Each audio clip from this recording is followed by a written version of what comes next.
परब्रह्मा गुरुर्विष्णु गुरुर्देवो महेश्वर गुरु साक्षात् परं ब्रह्म तस्मै श्री गुरुवे नमः। आइए आगे की तरफ पढ़ते हैं। गुरुदेव बता रहे थे कि यदि आपको संसार में रहते हुए कोई सद्गुरु मिल जाए या महात्मा मिल जाए जो मुक्तावस्था में बैठा हो, तो वह आपके नौका खींच कर ले जाएगा।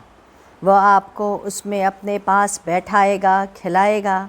यह प्रेम है, आपकी स्थिति स्वर्ग तक वह बना ले जाएगा। यह प्रथम स्थिति है। दूसरी स्थिति बैकुंठ जाने की है, अर्थात जहाँ पर गांठ ना हो, कुंठा ना हो, वासनाएं ना रहती हों, केवल प्रेम ही रहता है।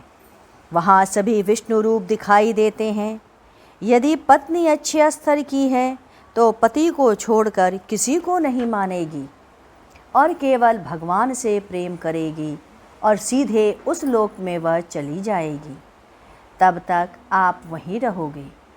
फिर तीसरी स्थिति आती है। तीसरी स्थिति गोलोक की है।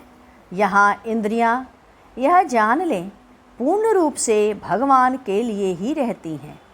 आप इस स्थिति में जब तक भगवान प्रकट होते हैं, आप भी उसी ओर चल पड़ते हैं। आप भी आवेंगे और कार्य समाप्त होने के बाद वापस चले जाएंगे। यह तीसरी स्थिति है। चौथी स्थिति, इस स्थिति में आप वापस नहीं आ पाते।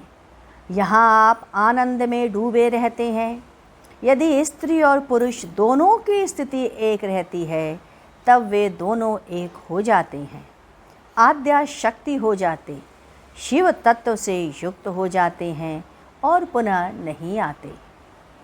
इसमें भी दो भेद हैं, प्रकट होना या प्रकट ना होना। यह दोनों ही आपकी इच्छा पर है। आप लोगों को इतना उपदेश मिलता है, जबकि गोपियों को किसी ने उपदेश नहीं दिया और वे सभी मुक्त हो गईं। अतः संसार से मुक्त होने के लिए एक के प्रति मोह होना ही चाहिए। संसार का कर्तव्य करते हुए निकल चलो। असंग रहकर कार्य करते रहो। जिह्वा पर कितना सामान खाते हैं, अच्छी वस्तुओं का भी स्वाद है, परंतु यह स्वाद जीभ पर नहीं रहता। वैसे ही आप भी अंदर से असंग बने रहें। आपकी एक एक इंद्रियां आपसे असंग रहें। आप एक बेजान नोट की तरह पकड़े रहते हो। स्मृति को, स्मृति ही आपके साथ रहती है। शेष सभी इंद्रियां आपको सनय सनय छोड़कर चलती जाती हैं। इंद्रियां गर्मी में मोटे कपड़े और जाड़े में पतले कपड़े छुड़वा देती है। इसी तरह शरीर इतना चिकना घड़ा रहता है कि आपको मोह और अहंकार के कारण राग और द्वेष हो जाता है। अहम के कारण सारी व्यवस्था बनी है। मन के कारण कंचन और कामनी कीर्ति बनी है। इंद्रियां आपको त्याग देती हैं, परंतु आप ही हैं कि आप उसे पकड़े रहते हैं। एक स्त्री थी, जब महात्मा चले गए तो वह एक पुरुष के साथ फंस गई। उस पुरुष ने उसे बहुत प्यार दिया। वह सोचने लगी, इतना पैसा और संपत्ति से होकर भी मुझे इतना प्रेम करता है। उसने अपना सब कुछ उसे दे दिया। जैसे ही दिया, धीरे धीरे उसका प्रेम घटता चला गया और वह अपने बच्चे और स्त्रियों के पास वापस लौट गया। वह स्त्री उदास हो गई। इतना अच्छा ज्ञानपरक जीवन जी रही थी। इतना उपदेश और ज्ञान कहने और सुनने के बावजूद भी उस स्त्री ने अपना नाश कर लिया। इसके पश्चात दिनांक 8 जनवरी सन 1997। आज के सत्संग में गुरुदेव ने कहा, 3 अवस्थाएं होती हैं, आत्मा, अंतरात्मा तथा परमात्मा। जो तुम में है, मेरे में है, सब में है, वह आत्मा है। परंतु अंतरात्मा अलग है। वह विकसित भी होती है और मलिन भी होती है। और जब आप अंतरात्मा के तह में बैठ जाते हैं तो ईश्वर की अनुभूति होने लगती है। जो आत्मा सर्वजनीन है, उसकी प्राप्ति नहीं होती, वह स्वयं ही प्राप्त है। स्वादिष्ट भोजन करते हो, उस समय आप स्वयं हो। इन सब की प्रेरणा का ताकत मन से है। और मन कहाँ से आया? मन संस्कार से आता है। मन के अंदर संस्कार कहाँ से आया? वह चित्त के अंदर पड़ा रहता है। बुद्धि क्रियाशील होती है, परंतु मैं जो आत्मा के निकट है, यह मेरा हाथ है, यह मेरी किताब है, मुझे आज खूब नींद आई, यह नींद किसको आई? इस देह को। मैं नहीं सोया, तो फिर इसे कौन जाना? यह बुद्धि जानी। तुम जानते हो यह उचित है कि यह अनुचित है, यह सही है और गलत करने वाला और जानने वाला बुद्धि ही है। आत्मा का पता नहीं। जो उदासीन है वह कैसे बोलेगा? शरीर मेरा घर है, यदि चेतना हटा दे तो मैं कहीं नहीं हूँ। श्वास मेरा प्राण है, परंतु चेतना नहीं। कुंभक करने पर मैं नहीं मरता। ध्यान की स्मृति में जाने पर चैतन्य देश क्रियाशील हो जाता है। जब आत्मा के वाय प्रदेश में डूबते हो तो ध्यानस्थ अवस्था की तरफ जाते हो। आप जीवन मुक्त तभी हो और तभी हो सकोगे जब सभी मोह और विचारों को त्याग दोगे। विदुर ने धृतराष्ट्र से कहा, राजन, तुम क्या अमरत्व प्राप्त करोगे? सभी ने परमात्मा का वास है, अतः इन बच्चों का मोह छोड़ दो और वन की तरफ जाओ।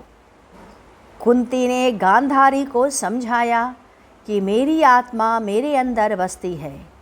मेरे कृष्ण ने कहा है, हे प्रभु, मुझे इतना कष्ट मिले कि दिन भर मुझे तुम्हारी याद बनी रहे और तुम्हें मैं याद करती रहूं। एक बार एक आदमी वामाक्षेण महापुरुष के पास आया।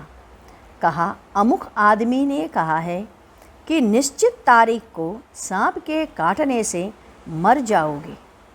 उसने प्राण रक्षा की भीख मांगी तो उन्होंने कहा, जब उस महापुरुष से कहा तुम उनके पास हो कर के रहोगे, उन्होंने मंदिर में जाओ और ज़मीन पर लेट जाओ, ऐसा उन्होंने कह दिया। और उन्होंने ज़मीन पर सरसों फेंक दिए और कहा, इसके बाहर मत आना, मल मूत्र त्याग छोड़कर बाहर मत रहना। 6 दिन बीत गए। 7वें दिन सोते समय उसका पैर सरसों के दाने के बाहर हो गया। सांप आया और काट लिया। वामाक्षेपा आए, कहे, माँ तारा, तेरा भक्त मर गया, तू कैसे ऐसा कर गई? माँ और वह जीवित हो उठा, चरणों पे गिर पड़ा। माँ का भक्त है, कहीं ऐसा होगा? एक बार शिव कथा सुन रहे थे, ध्यानस्थ हो गए। कहा, जानती हो पार्वती, तुम कौन हो? तुम माँ तारा हो। जब माँ पार्वती ध्यानावस्था में हुई तो कहने लगी, मैं आद्याशक्ति हूँ, संपूर्ण ब्रह्मांड की रचयिता हूँ। शिव, तुम मेरे अधीनस्थ हो। शिव खड़े हो गए। शिव समझ गए कि पार्वती ने स्वयं को पहचान लिया। जब तमस के रूप में आती है तो महाकाली, जब धन संपत्ति से युक्त रहती है और चलायमान रहती है राजसी रूप में महालक्ष्मी, और जब ज्ञान से युक्त हो सात्विक रूप में आती महासरस्वती रहती है। पार्वती को जब स्वयं का बोध हुआ तब कहा, राम को होता तो मेरे में है। राम कथा बंद हुई, पार्वती ध्यानस्थ हुई, शिव चिंतित हो उठे। अब मृत्यु लोक में लीला कैसे होगी। सारी सृष्टि में हलचल मच गई।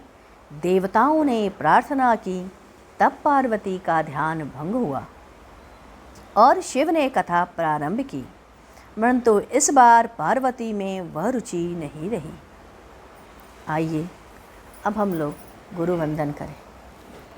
ओम मंगलम ओंकार मंगलम, गुरु मंगलम गुरुदेव मंगलम। ओम मंगलम ओंकार मंगलम, गुरु मंगलम गुरुदेव मंगलम। ओम मंगलम ओंकार मंगलम, गुरु मंगलम गुरुदेव मंगलम। ओम मंगलम ओंकार मंगलम, गुरु मंगलम गुरुदेव मंगलम।